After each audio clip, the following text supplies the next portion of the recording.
Namaskar. Today we'll be moving on to the third lecture in the English series. We'll initially give you a survey of international relations and as I spoke to you about the transformation of the state, also gave you a little background from the Magna Carta and the Treaty of Westphalia on to the 20th century. And in this lecture, we will talk between the period of 1900 and 1945, what happened during in the world politics at that time, and how did it impact the study of international relations. So this is the lecture we will be having today. And the first question is, please remember, the key development after the Treaty of Westphalia, where we talked about sovereignty and the territorial state. And I told you that that was one of the beginnings of the modern nation state as we see it today. So after Westphalia, the concept of sovereignty further develops. And this development was brought in by the notion in the writings by the French philosopher Jean Bodin. For Jean Bodin, sovereignty is the absolute power vested in a commonwealth. It resides not in an individual, but in a state. Thus, it is perpetual. So here you have the state having certain qualities, and one of the most important qualities of the modern nation state is sovereignty. And he says that, what does sovereignty mean? It means that he is not, he is subject to, he commands, and any law that he makes, that the state makes within its territory is absolute. And this is an enormous power. Please understand that. Number two, what we have today is the change in the concept of armies. The idea of standing armies loyal to the state comes in with the rise of the modern nation state. And if it came with the rise of the modern nation state, then what does it do? It brings, so you have, earlier, if you remember, most of you, armies, people recruited to fight on the basis of what they could earn from it. They were mercenaries. There was no loyalty to a particular flag or a particular territory or a particular state. After the Treaty of Westphalia and with the development or the transformation of the state, you have permanent national militaries. Though it is very different with communist countries like China, the People's Liberation Army is a wing of the Chinese Communist Party and not the state. So, whereas with most other democratic states, the army does not belong to the political party that is in power, but rather to the state. And they are professional and they're expected to be neutral, meaning whoever gets elected, it has to serve that. Like, for example, the Indian army or the British army or the American military. So you have growth of such forces where there was a centralized control. And this emerged as a very strong political force or a powerful force, and the army or professional army is expected to be secular, not based on any particular identities. With it, another important development is the capitalist economic system. Please understand, the rise of the modern liberal state also led to the rise of capitalism as an economic system. Most of you know that the Scottish economist Adam Smith, 1723 to 1790, is thought to be the father of capitalism. He, in his book an inquiry into the nature and causes to the wealth of nations, he argued on the notion of market. And he looked upon the market, he thought about in the market being made of individuals, laborers, owners, investors, and consumers. And he thought everybody should pursue their own interests unfettered by the state, meaning the state has to have a minimum, interference into the running of economic matters. And he thought that each individual acts rationally to maximize his or her interests.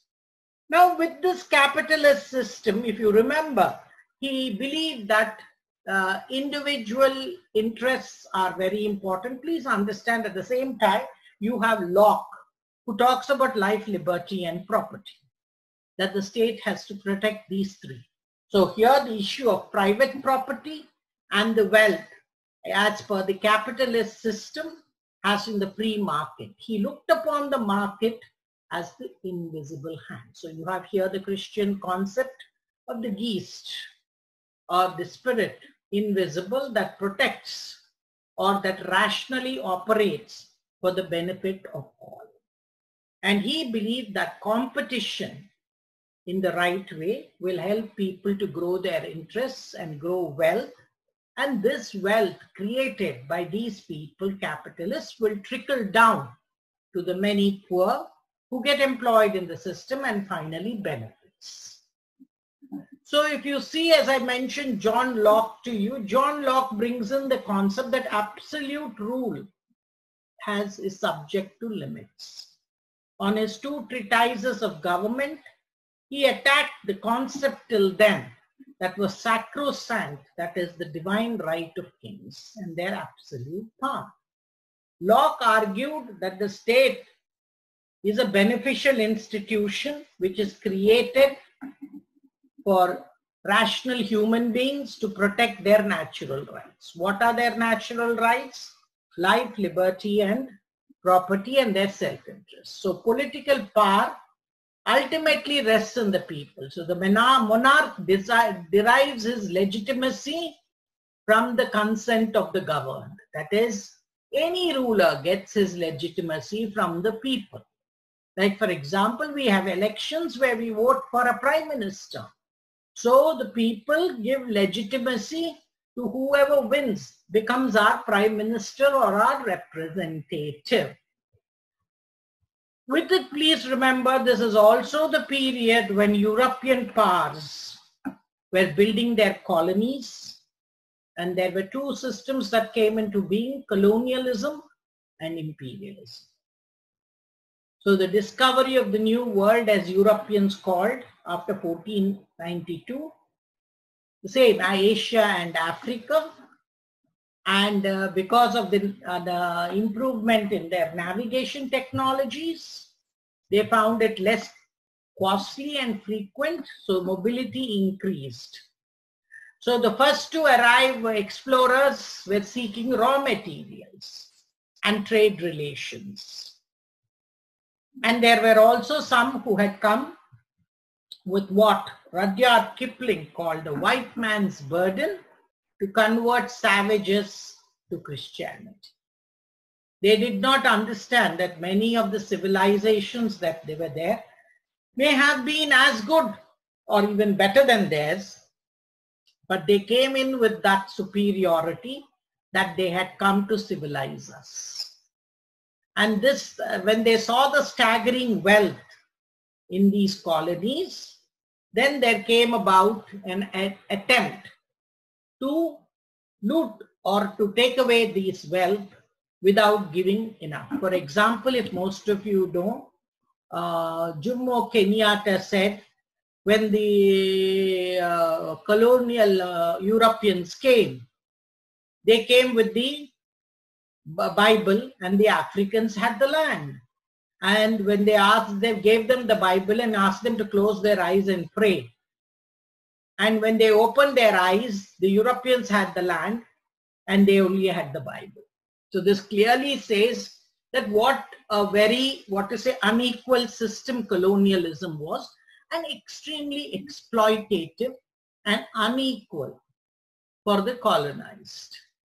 So please understand that this annexation and conquest and treaty continued for 400 years. This process basically was of the establishment of European identity and European states based upon an idea that they were much superior to the rest of the us. So it was us and they. And as I told you, this whole concept of the white man's burden to civilize the world. And even that white skin is better than any other color. This whole concept, if you remember, even in India, most of us think that having a fair skin is something very beautiful. So all these concepts came in with colonialism. Exploration, conquest and exploitation of non-Europeans or non-white people. The Industrial Revolution brought about better efforts or improved the military and economic capacity to engage in territorial expansionism much better. Many of them were motivated by economic gains, seeking new external markets for their manufactured goods while obtaining raw materials to fuel their industrial growth. There was also the motivation was cultural and religious to spread the Christian faith in Asia and Africa. Now the question that comes in is, there was, as in Europe, the politics was changing, the balance of power also was changing among the European powers. For some, most of them, their motivation was political. Please understand, I don't believe in seeing economic power separate from political power. I would rather here take the framework of Susan Strange on states and markets. She clearly says that what power is to politics, money is to economics. And wherever there is power, there is money. And wherever there is money, there is power. So political and economic power go hand in hand. Now, many of you might raise a question as to why only colonialism was so bad in Europe, only in Africa and Asia. Please understand, Latin America, South America was protected by the Monroe Doctrine. It's not that they were not exploited. Please understand, there was a genocide that was committed by the Spanish conquerors and the Portuguese, who totally eliminated the great Indian civilizations of the Mayans and the Incans, and did not even leave any remnant of it. So thorough was the genocide. So it's not that Latin America was, but Latin America was done in a particular way by two major European powers. And there also, please remember, today also the Catholic Church is a very important player in Latin America. So you also have there the religion and Christianity where the natives were converted. So in 1885, the last lecture I did tell you about the Congress of Berlin, where major powers divided up Africa, and Germany wanted also its pie in the cake or its share in the cake, and hence to get Germany in, the second Congress of Berlin was held to how to divide its bounty in Africa. Now, World War I, we did speak yesterday about secret alliances in our last lecture. What were the secret alliances? As I told you, one was the Triple Entente and the Triple Alliance. So if you see very clearly, the Triple Alliance was between Italy, Austro-Hungary, Germany. And then you did have in the Balkans the whole issue of Bulgaria and Serbia and the Ottoman Empire. And this side, the Triple Entente was by Russia, France, and Britain. Now, what were the causes of the First World War? See, 1900s, as we begin this century, international relations, as I told you, the major fundamental question is, why do human beings kill on such vast world wars? Never seen destruction at this level.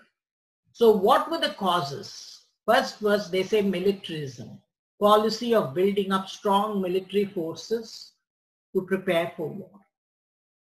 Second, alliances, secret alliances. You make agreements between nations to aid and protect one another. Then nationalism, your nationalism that you are the greatest country on the face of the earth, pride or devotion to one's country. But that can also lead to hatred of neighbors or rivals.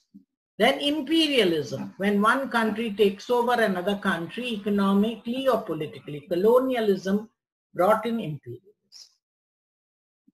And then the last straw on the camel's back was the assassination of the Austrian Archduke or Count Prince Franz Ferdinand by a Serbian nationalist. Now, most of you know the 4-year war was absolute destruction. Human beings had never seen such a destruction at such a mass scale. Many people thought Europe had gone mad. Now, the question is, at the end of the war, most of you know America enters the war late 1940, and its president, President Woodrow Wilson, was one of the major, his ideas brought in what is called the Treaty of Versailles and the Paris Peace Conference. And if you see here, many people believe what is the cause in Europe for the rise of extremist philosophies, absolute, like dictatorships, authoritarianism, and fascism and Nazism. Many people say the roots are in this treaty. One is Germany was blamed for everything. Many people say the Treaty of Versailles of 1919 made the Germans feel extraordinarily, guilty.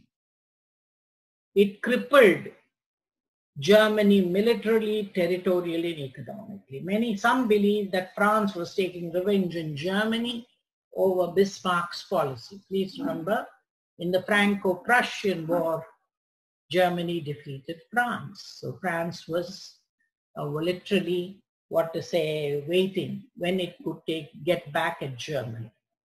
So Germany had to accept the blame for starting the World War I. Most of you know Kaiser Wilhelm. His mother was the daughter of Queen Victoria. So if you see the British family, Windsor, House of Windsors have very close relations with the Germans. So one was no union with Austria. The reparations were very high, meaning Germany was forced to pay a massive fine for the war. Then German overseas territories it had to give up in Africa, China, and other places. German forces, military forces were reduced.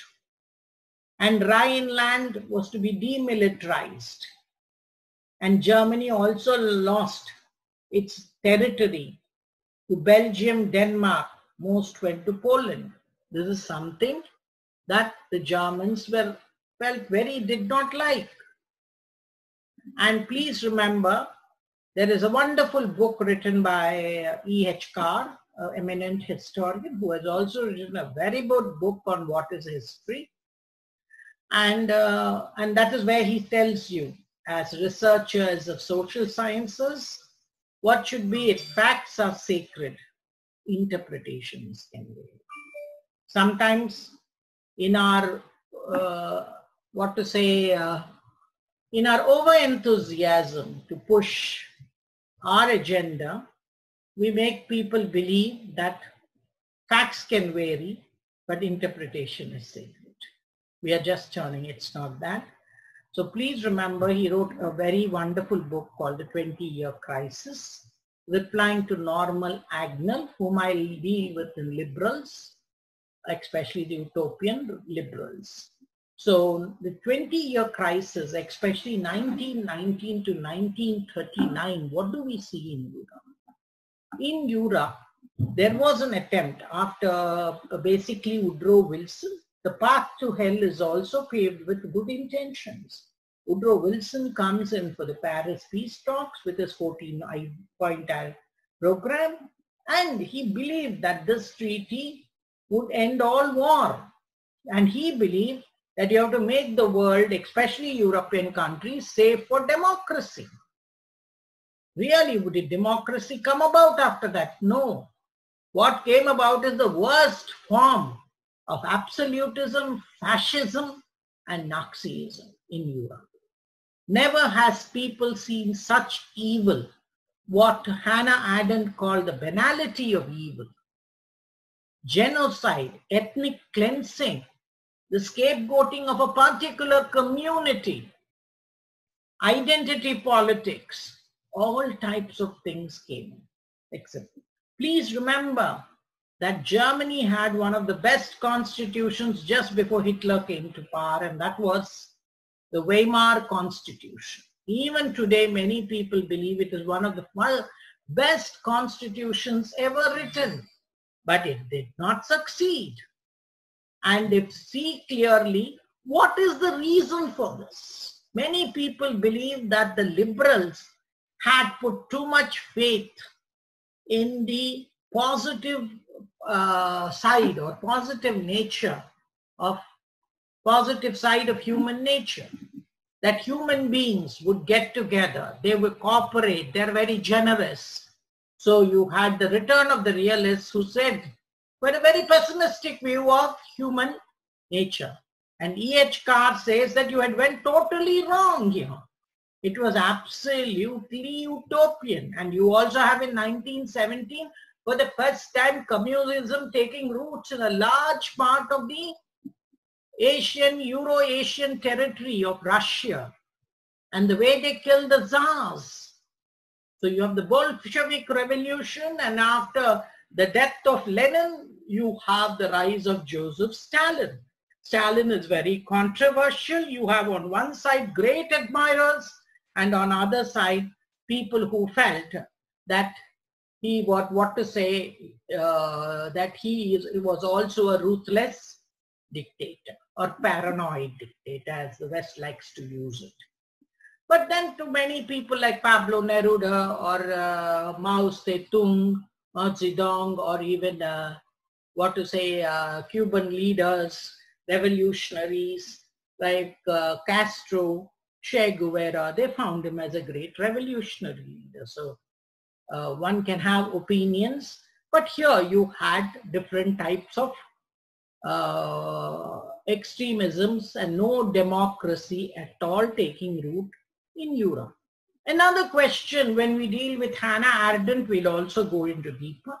How can extremely industrialized, well-to-do, educated states like Europe become, accept this type of evil rule, banality of evil, where you're ready to kill people, put them in concentration camps, starve them to death, not only women, children, every type of people. Many people are shocked that very well-educated people supported such dictators. One example I will give you is Martin Heidegger, a very famous philosopher under whom great students like Hannah Arendt and others learned. He was a supporter of the Nazi Party. So how do you have such very, intellectual support such absolute rule? So this was another issue that had come in. Now, what is the causes of the rise of Hitler? Many people say you have a young officer who was in the First World War, and he was very mad at what was given in the Treaty of Versailles, and they thought Germany was never invaded, we never lost, then you have to blame somebody. He blames the Jews for the loss. Rest of Europe's anti-war and holding of grudges. So what happens? You create an atmosphere where everyone hates everyone else. Now, with this type of rule, and most of you know, Adolf Hitler wanted to get back what Germany had lost in the First World War up due to the treaty, not in the war, and thereby raise German national pride. He brought in the whole concept of an identity, of an Aryan identity, and whoever didn't fit into that type of an identity had no right even to live. Please understand, Adolf Hitler was a very, very intelligent politician. Many of the things that he did, people today, many politicians follow it. So if you see, to a large extent, it was, what to say, Adolf Hitler was the first politician to make extensive use of aeroplanes for campaigning for office. Please understand, he was a very, very persuasive speaker and a propagandist. He had Joseph Goebbels, who was a father of propaganda, who was a PhD in literature. He said that if you tell a lie and repeat it 10 times, it becomes the gospel truth. Most of us use it in propaganda, in half lies. Today, all media all over the world uses it to push their agenda. He came to power with a promise to restore Germany's economy and national pride. Everybody supported that. And the core of his economic policies was his overinvestment in armament production. I'm told that Germany was very far ahead in armament technology and other technology. The policy of appeasement was a deliberate policy of Britain. And initially, if you see, even Britain, under Neville Chamberlain, decided that they should, appease Hitler. He also came and had a treaty. So did even Stalin, Joseph Stalin. But the question is that Germany, and all of them believed that Germany was treated very badly. And if you see the Third Reich, as it's called, 1933 to 1945, basically became the greatest challenge to the civilized world, because initially they thought what Hitler wanted was Lebensraum, living space, meaning the Germans take back territories that was taken away from them. But he didn't stop there. This was like a domino effect. He went on conquering every country, and the biggest mistake he did was to go against Russia, very much like Napoleon.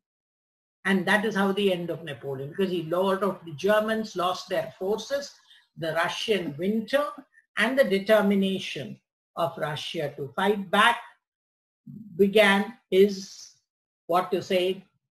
decline. And his, then he occupied Poland in September 1939, when England under Churchill, who was a very different sort of a person than Neville Chamberlain. He believed that you have to fight these type of fascist Nazi ideologies, and these are a great danger to the civilized democratic world. So Winston Churchill refused to give in and was extraordinarily stubborn. And now the Hitler did a mistake. Not only he had an enemy on one side, he had an enemy on the other side as well. And that was Joseph Stalin, the Russian Red Army. And if you see very clearly that the Third Reich, basically what do you see? It became a greatest challenge to international relations and to the civilized world.